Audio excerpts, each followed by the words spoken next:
पक्षी राज गरुड़ कहते हैं, हे प्रभु, किन पापों के कारण पापी मनुष्य यमलोक के महामार्ग में जाते हैं और किन पापों से वैतरणी में गिरते हैं तथा किन पापों के कारण नरक में जाते हैं, वह मुझे बताइए। श्री विष्णु भगवान कहते हैं, सदा पाप कर्मों में लगे हुए शुभ कर्म से विमुख प्राणी एक नरक से दूसरे नरक को, एक दुख के बाद दूसरे दुख को तथा एक भय के बाद दूसरे भय को प्राप्त होते हैं। धार्मिक जन धर्मराजपुर में 3 दिशाओं में स्थित द्वारों से जाते हैं और पापी पुरुष दक्षिण द्वार के मार्ग से ही वहां जाते हैं। इसी महादुखदायी दक्षिण मार्ग में वैतरणी नदी है। उसमें जो पापी पुरुष जाते हैं उन्हें मैं तुम्हें बताता हूँ। जो ब्राह्मणों की हत्या करने वाले, सुरापान करने वाले, गोघाती, बाल हत्यारे, स्त्री की हत्या करने वाले, गर्भपात करने वाले और गुप्त रूप से पाप करने वाले हैं। जो गुरु के धन को हरण करने वाले, देवता अथवा ब्राह्मण का धन हरण करने वाले, स्त्रीद्रव्यहारी, बालद्रव्यहारी, जो ऋण लेकर उसे न लौटाने वाले, धरोहर का अपहरण करने वाले, विश्वासघात करने वाले, विष देकर मार डालने वाले, दूसरे के दोष को ग्रहण करने वाले, गुणों की प्रशंसा न करने वाले, गुणवानों के साथ डाह रखने वाले, नीचों के साथ अनुराग रखने वाले, सत्संगति से दूर रहने वाले हैं। जो तीर्थों, सज्जनों, सत्कर्मों, गुरुजनों और देवताओं की निंदा करने वाले हैं। पुराण, वेद, मीमांसा, न्याय और वेदांत को दूषित करने वाले हैं।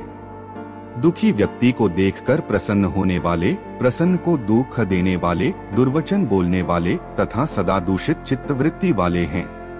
जो हितकर वाक्य और शास्त्रीय वचनों को कभी न सुनने वाले, अपने को सर्वश्रेष्ठ समझने वाले, घमंडी, मूर्ख होते हुए अपने को विद्वान समझने वाले हैं तथा अन्य बहुत पापों का अर्जन करने वाले अधर्मी जीव रात दिन रोते हुए यम मार्ग में जाते हैं। यमदूतों के द्वारा पीटे जाते हुए वे पापी वैतरणी की ओर जाते हैं और उसमें गिरते हैं। जो माता, पिता, गुरु, आचार्य तथा पूज्यजनों को अपमानित करते हैं वे मनुष्य वैतरणी में डूबते हैं। जो पुरुष पतिव्रता, सच्चरित्र, उत्तम कुल में उत्पन्न, विनय से युक्त स्त्री को द्वेष के कारण छोड़ देते हैं वे वैतरणी में पड़ते हैं। जो हजारों गुणों के होने पर भी सत्पुरुषों में दोष का आरोपण करते हैं और उनकी अवहेलना करते हैं वे वैतरणी में पड़ते हैं। वचन दे करके जो ब्राह्मण को यथार्थ रूप में दान नहीं देता है और बुला करके जो व्यक्ति नहीं है सा कहता है, वे दोनों सदा वैतरणी में निवास करते हैं। स्वयं दी हुई वस्तु का जो अपहरण कर लेता है, दान देकर पश्चाताप करता है, जो दूसरे की आजीविका का हरण कर लेता है, दान देने से रोकता है, यज्ञ का विध्वंस करता है, कथा भंग करता है, क्षेत्र की सीमा का हरण कर लेता है और गोचर भूमि को जोतता है, वह वैतरणी में पड़ता है। ब्राह्मण होकर रस विक्रय करने वाला, वेद प्रतिपादित यज्ञ के अतिरिक्त अपने लिए पशुओं की हत्या करने वाला, ब्रह्म कर्म से च्युत, मांसभोजी, मद्य पीने वाला, उच्छृंखल स्वभाव वाला, शास्त्र अध्ययन से रहित ब्राह्मण, वेद पढ़ने वाला शूद्र, कपिला का दूध पीने वाला शूद्र, यज्ञोपवीत धारण करने वाला शूद्र, ब्राह्मणी का पति बनने वाला शूद्र, राजमहिषी के साथ व्यभिचार करने वाला, पराई स्त्री का अपहरण करने वाला, कन्या के साथ कामाचार की इच्छा रखने वाला तथा जो सतीत्व नष्ट करने वाला है, ये सभी तथा इसी प्रकार और भी बहुत निषिद्धाचरण करने में उत्सुक तथा शास्त्र विहित कर्मों को त्याग वाले, वे मूढ़जन वैतरणी में गिरते हैं। सभी मार्गों को पार करके पापी यम के भवन में पहुंचते हैं और पुनः यम की आज्ञा से आकर दूत लोग उन्हें वैतरणी में फेंक देते हैं। हे खगराज, यह वैतरणी नदी कष्ट प्रदान करने वाले सभी प्रमुख नरकों में सर्वाधिक कष्टप्रद है। इसलिए यमदूत पापियों को उस वैतरणी में फेंकते हैं। जिसने अपने जीवन काल में गाय का दान नहीं किया अथवा मृत्यु के पश्चात जिसके उद्देश्य से बांधवों द्वारा गौ नहीं दी गई तथा जिसने अपनी और्ध्वदैहिक क्रिया नहीं की, वे वैतरणी में महान दुख भोग करके वैतरणी तटस्थित शाल्मली वृक्ष में जाते हैं।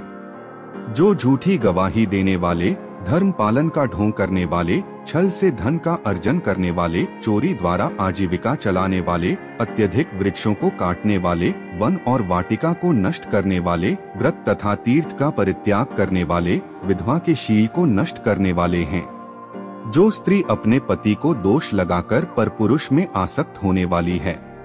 ये सभी और इस प्रकार के अन्य पापी भी शाल्मली वृक्ष द्वारा बहुत ताड़ना प्राप्त करते हैं। पीटने से नीचे गिरे हुए उन पापियों को यमदूत नरकों में फेंकते हैं।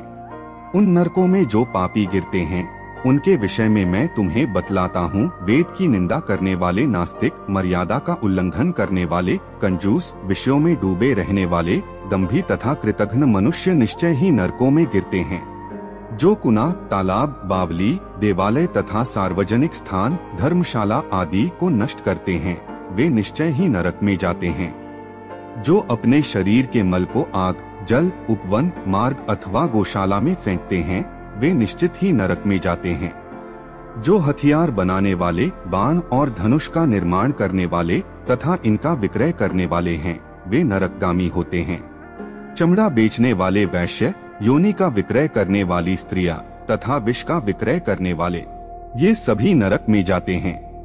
जो अनाथ के ऊपर कृपा नहीं करते हैं, सत्पुरुषों से द्वेष करते हैं और निरपराध को दंड देते हैं, वे नरकगामी होते हैं।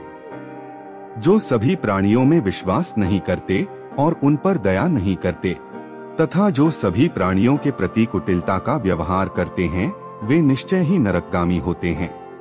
जो अध्यात्म विद्या प्रदान करने वाले गुरु को नहीं मानते और जो पुराण वक्ता को नहीं मानते, वे नरक में जाते हैं। विवाह को भंग करने वाला, देव यात्रा में विघ्न करने वाला तथा तीर्थयात्रियों को लूटने वाला घोर नरक में वास करता है और वहां से उसका पुनरावर्तन नहीं होता। हे ताक्ष्य, इस प्रकार की पापियों की बहुत सी यातनाएं बताई गई हैं। इनके संबंध में सभी शास्त्रों में कहा गया है। इस प्रकार हजारों नरनारी नारकीय यातना को भोगते हुए प्रलय पर्यंत घोर नरकों में पकते रहते हैं। उस पाप का अक्षय फल भोगकर पुनः वहीं पैदा होते हैं और यम की आज्ञा से पृथ्वी पर आकर स्थावर आदि योनियों को प्राप्त करते हैं। वृक्ष, गुल्म, लता, वल्ली, गिरि, पर्वत तथा तृण आदि ये स्थावर योनियां कही गई हैं। ये अत्यंत मोह से आवृत हैं। कीट, पशु पक्षी, जलचर तथा देव, इन योनियों को मिलाकर 84 लाख योनियां कही गई हैं। इन सभी योनियों में घूमते हुए जब जीव मनुष्य योनि प्राप्त करते हैं और मनुष्य योनि में भी नरक से आए व्यक्ति चांडाल के घर जन्म लेते हैं तथा उसमें भी कुष्ठ आदि पाप चिन्हों से वे बहुत दुखी रहते हैं। किसी को गलित कुष्ठ हो जाता है, कोई जन्म से अंधे होते हैं और कोई महारोग से व्यथित होते हैं। इस प्रकार पुरुष और स्त्री में पाप के चिन्ह दिखाई पड़ते हैं। इस प्रकार गरुड़ पुराण का 4था अध्याय पूर्ण हुआ। तो वीडियो को लाइक कर दीजिए और चैनल को सब्सक्राइब करके बेल आइकन को दबा लीजिए।